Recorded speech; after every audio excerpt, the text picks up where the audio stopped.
please rise for the Pledge of Allegiance. I pledge allegiance to the flag of the United States of America and to the republic for which it stands, one nation, under God, indivisible, with liberty and justice for all.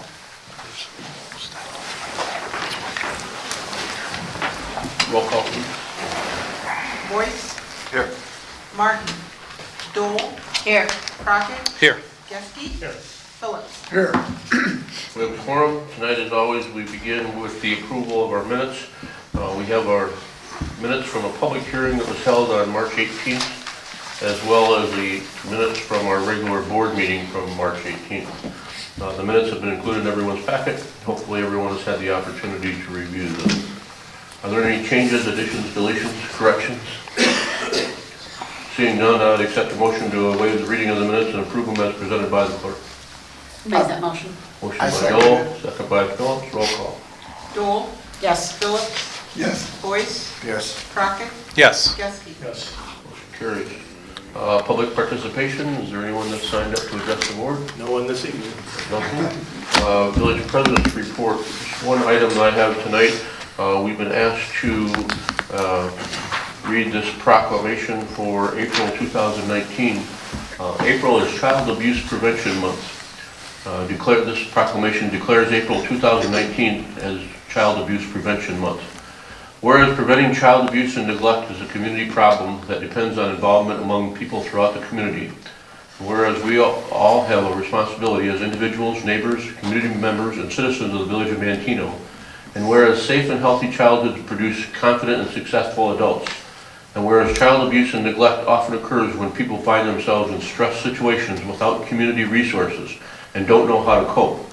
And whereas the majority of child abuse cases stem from situations and conditions that are preventable in and engaged in supportive community, and whereas childhood abuse and neglect can be reduced by making sure each family has the support they need in raising their children in a safe, nurturing environment. And whereas effective child abuse prevention programs succeed because of partnerships created among social service agencies, schools, faith communities, civic organizations, law enforcement agencies, and the business community. Now therefore, I, Timothy O. Nugent, by virtue of the authority vested in me as the mayor of the village of Manteno, Illinois, do hereby proclaim April 2019 as Child Abuse Prevention Month and call upon all citizens, community agencies, faith groups, and medical facilities and businesses to increase their participation in our efforts and to support families, thereby preventing child abuse and strengthening the community in which we live. This will be signed and sent to the organization that has requested this. Other items, the only other item that I have is just a reminder that tomorrow is election day. We have some village board members, some school board elections. I believe there's a number of different candidates on the ballot. If just remind people that tomorrow's the day to do their civic duties. The polls are open from 6 a.m. till 7 p.m. In a variety of all the different precincts throughout the village. Some of them which are located right here in this building, but you can check with the county clerk's office for your precinct, but please get out and do your civic duty of voting. And that's all I have. Village Administrator's Report, Mr. LaRock. Thank you, Mayor. I have a couple of updates tonight. Our lightning prediction system that we've been working on for a while in conjunction with the school district is operational now. We have 3 notification systems, one in Legacy Park, one in Heritage Park, and then another one at the high school. When the atmosphere reads that it's correct for the possibility of lightning, those will go off. You'll hear a long 15-second blast of the horn. The lights will come on. That means to clear the area that lightning is possible in that area. And then when it's all clear, the light will go off and you'll hear 3 short blasts. That will be operational from 6 a.m. till 10 p.m. And then it obviously doesn't work through the night. But we've got this on our website. There's also an app that you can load onto your phone if you want to monitor it in some way, if you think you're going to be out in the park for a while. So you can go to our website and get that information. We'll try and the school, I think, is also getting the word out to the kids for their parents as well to let them know that this is operational now.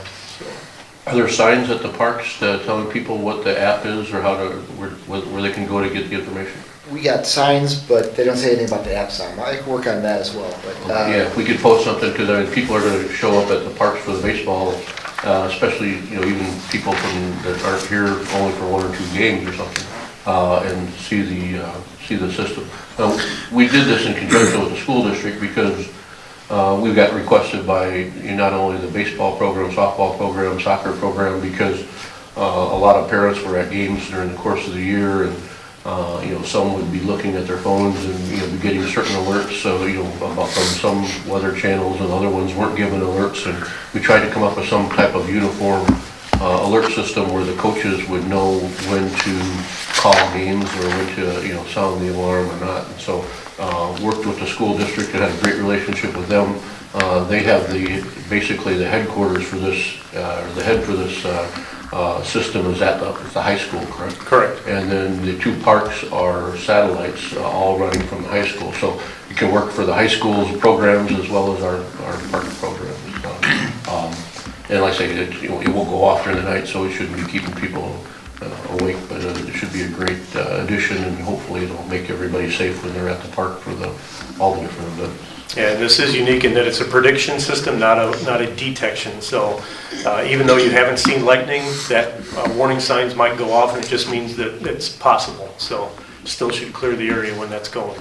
And we have a contract with the baseball program, so they're aware, obviously, of how this is working, and then it's up to them to, you know, make the calls to cancel the games or delay the games or whatever rules they come up with.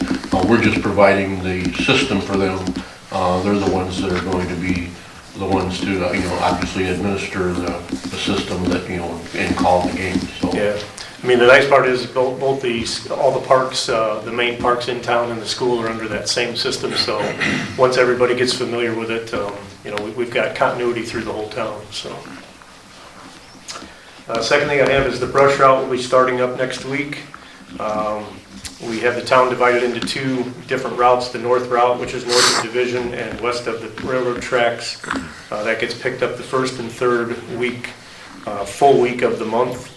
And that full week starts on Sunday, so the date would have to be in that week. The south route is south of Division and east of the railroad tracks, and that's the 2nd and 4th week. Don't put the brush out in the curbs. It should be on the parkways. No root balls or stumps. We don't pick those things up. And we also don't do commercial removals. If you hire a tree service to trim or take your trees down, they have to remove their own brush. So this is just strictly for the residents. So. Are these instructions on our website also with the maps? Yes. Okay. And then last, we have the fiscal year 1920 budget public hearing will be at our next meeting, April 15th, at a committee of the whole meeting at 6:30. So that's all I have this evening. Thank you, Mr. Rock. Committee reports, Public Works and Utilities, Mr. Boyd. Thank you, Mr. Mayor. Got a couple items tonight. First one's 1817, resolution approving an intergovernmental agreement between the Village of Manteno and the Village of Bourbonnais for the improvements of Spruce Street and 1000 East Road between 6000 North Road, Bourbonnais Parkway, and 7000 North Road in Kankakee County, Illinois. This is pretty much our frontage road. It's owned by us and Bourbonnais. Yeah, this is, you know, we knew that this was going to happen, you know, the last couple of years while they've been building the new interchange at the Bourbonnais Parkway at 6000. You know, this road has been closed, but it's got a lot of truck traffic, construction traffic going in and out of there. Once they opened up the Bourbonnais Parkway last November, you know, naturally we started getting a lot of calls because there's a lot of potholes on that. The 1000 road is, you know, it's an old country road that's been paved a few times, and now all of a sudden it's getting a lot more traffic when people can get off the interstate at Bourbonnais Parkway and access Manteno from the south. Once the Bourbonnais Parkway got opened up, it was like November 2nd, we went into winter, the road just gradually got worse and worse, and as the weather's starting to get better now, you know, there's potholes all over the place. We have met with the Village of Bourbonnais, myself and the village administrator, because there's portions of that road that are the responsibility of Bourbonnais, there's portions of the road that are the responsibility for Manteno. and we had to come up with some formula as to how we could fix that road the best we can, and Bourbon A would pay the portions that they're responsible for, and Manteno would pay the portions that we're responsible for. So we had the village engineer, who happens to also be the engineer for Bourbon A, come up with a plan and did the measurements as to which areas Bourbon A should pay for, which areas Manteno should pay for. Gave us a couple different guidelines on how to repair it, maintain it for a couple years. Another one for maintaining it that would hopefully keep it smooth for 5 years, and then another plan that would hopefully keep it for 8 to 10 years. We chose the middle plan, the one that would hopefully take care of it for a 5-year period for a couple reasons. One, it was less expensive than the long range one, but we think there's going to be potential development that's going to occur on that roadway, and when it is, it'll be the responsibility of the developers to improve that road, to put curbs and gutters, and to improve it to be a 80,000-pound truck route. If we were to do that, it would cost millions and millions of dollars to improve that 1 mile roadway. So we wanted to have the roadway improved well enough for the traffic that's there now, but not expend any more village money than what was necessary pending development, because we don't know what's going to happen there over the course of the next year or two. So with the meeting with the Village of Bourbon A, we came up with this plan thinking that this was the best route to go. It was the most economical route for Bourbon A and for the Village of Manteno. Then the question came up about, well, who's going to do it? In other words, is Bourbon A going to be the lead agency on it and then bill Manteno, or is Manteno going to be the lead agency and bill Bourbon A? The Village of Manteno wanted to use our motor fuel tax money to do this, and we had some other areas in the town, Spruce Street, for instance, that needs some work on Spruce Street up by the bridge by West, or what's the subdivision? Winfield Estates. We wanted to do some improvement there. So we volunteered to be the lead agency and do all the improvements, and then to pay for that, so we could use our motor fuel tax money for the portions that were in the Village of Manteno. And then we will bill the Village of Bourbon A once we're completed, and they will turn around and reimburse us for their portion. But that gave us the ability to use our motor fuel tax for our portion. And since Bourbon A was not going to use motor fuel tax for their portion anyway, they're going to use TIF money, so they didn't have the restrictions on the funds that we did. So we chose to be able to be the lead agency. We'll do this, the frontage road, and then we'll also do some repair up on Spruce Street by Winfield subdivision. Try to get the best prices obviously that we can, because we're doing a little bit more than just the 1 mile roadway. And then we'll take advantage of those lower prices, and Bourbon A will also get the advantage of having those lower prices while still paying their fair share.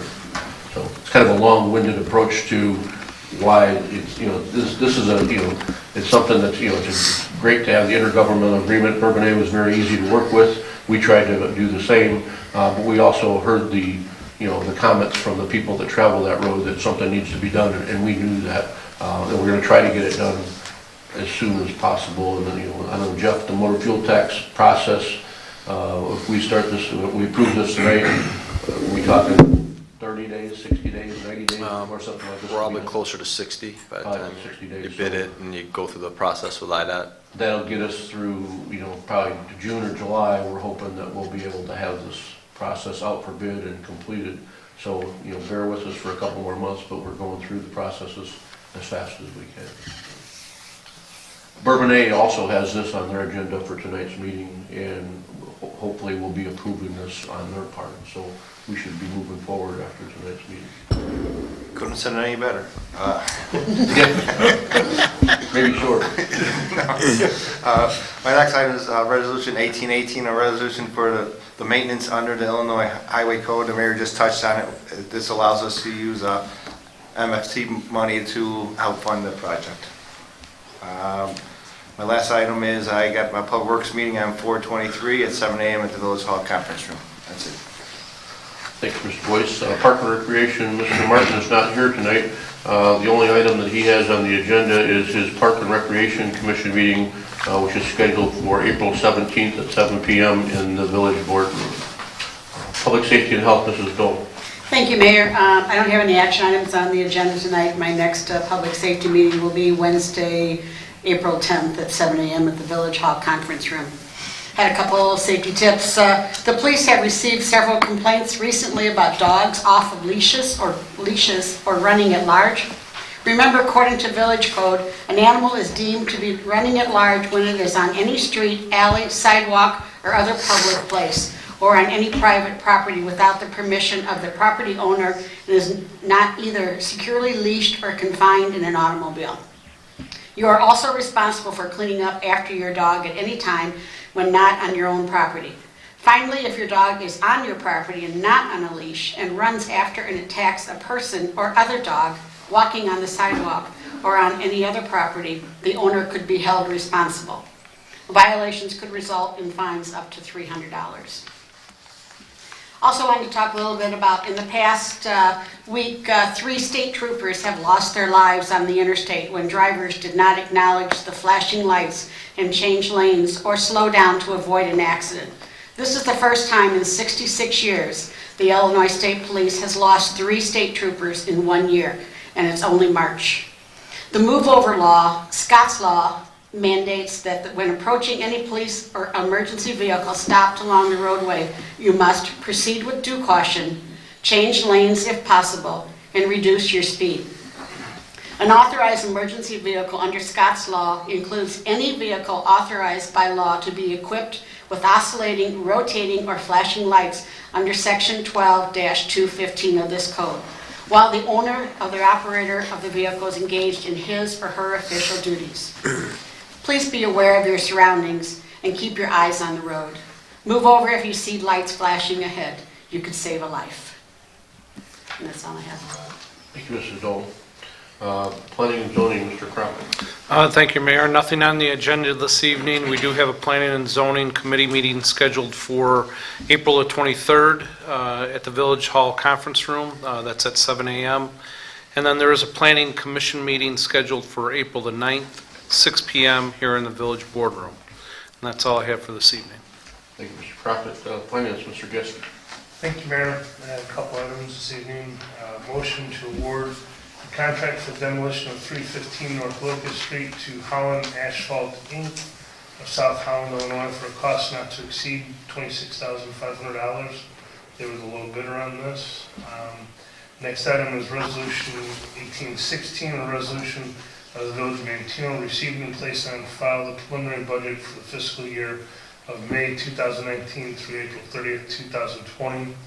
As mentioned earlier by Chris, we will have a public hearing on this on April 15th. Is that going to be put on the website? Yes, this will be on the website tomorrow, so and we'll have copies at Village Hall if anybody wants to come in and review it. And just for record, or for information, that is a balanced budget. We are operating in positive. As you remember, last year when we were in the process of selling our wastewater system, we had 1 year there where our budget was, kind of upset because of all the different issues that were taking place. Employees that were leaving, some employees that were going to Aqua, and we knew that we were going to have that 1 year cycle where the budget was going to be somewhat unconventional. Well, we're back now with a more conventional budget that is balanced as they have been in the years past. And besides the obviously the large sum of money that we have invested in the bank, we are operating on under the money's taken in on an annual basis and the money's going out. We're still, I believe, we're like $90,000 to the positive. So we're back to where we anticipated we were going to be. We knew that 1 year was going to be an unusual year, and it was, but the plan is working. Okay, next item is ordinance 1830, an ordinance of the Village of Manteno, amending its Village of Manteno investment policy. Chris, do you care to comment on this at all? Yeah, this is a policy we adopted this time last year. We look at that every year to see if there's revisions that need to be made. We had some funds with the sale of the sewer system that basically we transferred money into new funds and got rid of the old ones that had to do with the sewer system. So we wanted to change those, make those funds accurate by name. And then the King Cars also presented us with a couple of things that the state changed in terms of what we're allowed to invest in. So we, again, just wanted to make sure it's up to date. So there's a few minor changes in it, and we'll probably be doing this every year moving forward. I also have payment of bills in the amount of $36,287.32, which includes TIF bills from TIF number 1 of $9,594.21, and payment of, bills authorized to pay screen board cycle for $36,847.88. Our next finance committee meeting is scheduled for the 10th at 7 a.m. The only other comment that I would have is to, thank and compliment Chris, and Darla and Sheila and Martin, going through the budget process. That's the first time without Janice being there for some of the assist. And, it's obviously being done in a very timely fashion. We're putting this on file tonight, be passing it on the 15th. We have to have it passed by the end of the budget year, so we're, right on target, on budget, actually under budget. So thanks for getting us back to where we need to be. Thank you, Mr. Geske. General Government, Mr. Phillips. I have nothing on the agenda tonight, Mayor. So the items that we'll be voting on the consent agenda are as follows. Under old business, nothing. Under new business, resolution 1816, which is a resolution of the Village of Manteno receiving and placing on file the preliminary budget for the fiscal year period May 1, 2019 through April 30th, 2020. Item number 2 is resolution 1817, which is a resolution approving an intergovernmental agreement between the Village of Manteno and the Village of Bourbonnais for the improvement of Spruce Street and 1000 East Road between 6000 North Road, Bourbonnais Parkway, and 7000 North Road in Kankakee County, Illinois. Item number 3 is resolution 1818, which is a resolution for maintenance under the Illinois Highway Code. Item number 4 is ordinance number 1830, which is an ordinance of the Village of Manteno, Kankakee County, Illinois, amending the Village of Manteno investment policy. Under the awarding of bids, a motion to award the contract for the demolition of 315 North Locust Street to Holland Asphalt, Inc. out of South Holland, Illinois, for a cost not to exceed $26,500. And finally, a motion to approve the payment of the bills in the amount of $36,287.32, which includes $9,594.21 out of TIF 1. Are there any items on the consent agenda that need to be voted on individually? Seeing none, I will accept the motion to take a single roll call vote on the question of the passage of the agenda items as read. I make the motion. Motion by Boyce, second by Phillips. Roll call. Boyce. Yes. Dole. Yes. I'm sorry. Yes. Phillips. Yes. Dole. Yes. Crockett. Yes. Geske. Yes. Motion carried. I accept the motion to approve by omnibus vote the ordinances, resolutions, motions, and orders contained in the consent agenda as read. So moved. Motion by, Geske, I'll second. second by Crockett. Roll call. Geske. Yes. Crockett. Yes. Boyce. Yes. Dole. Yes. Phillips. Yes. Motion carried. Comments? You have anything tonight, Mr. Boyce? No comments, thank you. Mrs. Dole. Well, so you can get out to vote tomorrow. That's always a good idea. And then how many precincts are in Manteno? Like 7? Is I it? believe there's 8. 8? Yeah. I think there's 2 of them here, 2 over at the school, maybe 2 at the fire station, and then some on the east side, one of the churches on the east side. Also I on should know that off the top of my head. but I Right. don't. Well, so should I. Lifestyle 360 this month is, the topic is community resources for seniors, and same schedule. It's on April 16th, the third Tuesday, and 9 a.m. is social time, 9:15 guest speaker, 9:45 safety presentation, and 10 to 10:30 social time. So come and join Wendell on Yes, we always have a nice time. That is So, very educational. informational too. Yeah. So, thanks. Thank you, Ms. Dole. Mr. Crockett. No comments this evening, Mayor. Mr. Geske. I have nothing. Mr. Phillips. Get out and vote. Okay. With that, I have nothing further. I'll accept the motion to adjourn. I'll make that motion. Motion by Crockett, second by Dole. Roll call. Crockett. Yes. Dole. Yes. Boyce. Yes. Geske, Yes. Phillips. Yes. Motion carries. Thank you very much for coming and for watching.